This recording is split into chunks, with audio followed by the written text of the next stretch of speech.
올해선 보리, 양파, 마늘의 수급 대란이 심각한 상황입니다.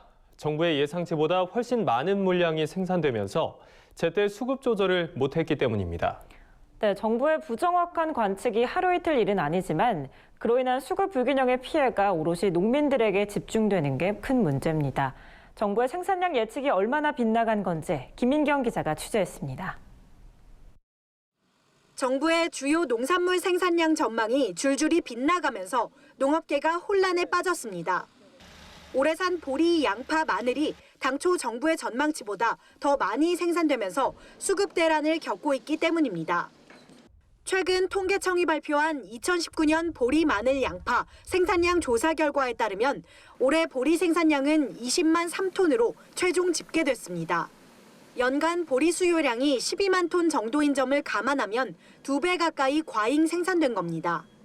당초 농촌진흥청은 올해 보리 단수를 시바르당 402kg으로 예상하며 보리 생산량이 17만 5,700톤 안팎일 것이라고 예상했습니다. 하지만 실제 단수는 무려 457kg으로 농진청 예상치보다 13.7%나 높았습니다. 이에 따라 보리 생산량도 전망보다 14%나 증가한 겁니다. 양파도 비슷한 상황입니다.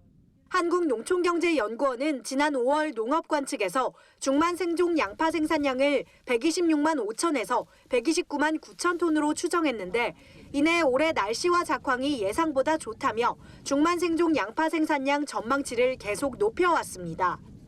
7월 농업관측에선 양파 생산량 전망치가 132만 4천 톤까지 늘었습니다. 그러나 통계청이 최근 발표한 양파 생산량은 137만 8천 톤으로 농경연의 마지막 전망치보다 5만 4천 톤이나 많습니다. 농경연은 6월 상순 이후 발생한 열구로 산지에서 자연 폐기된 양파가 약 2만 8천 톤인데 통계청은 이를 생산량으로 판단했기 때문에 생긴 오차라고 설명합니다. 금년 같은 경우에는 열과라는 게 좀 많이 발생을 했는데 통계청에서는 그 열과는 비상품으로 체제를 않고 모두 포함을 시키는 반면에 저희들은 그 부분을 좀 제외를 했고요. 그게 한 2만 톤 정도 좀 넘게 돼요. 하지만 자연 폐기된 물량을 반영하더라도 정부의 전망치보다 2만 6천 톤가량이나 과잉 생산됐습니다. 마늘도 마찬가지입니다. 농경연은 당초 올해 마늘이 36만 9천 톤 생산될 것이라고 관측했지만 통계청의 최종 집계에 따르면 이보다 1만 9천 톤 많은 38만 8천 톤이 생산됐습니다. 이처럼 생산량 전망이 부정확하다 보니 정부는 적절한 수급 정책을 펼치지 못했습니다.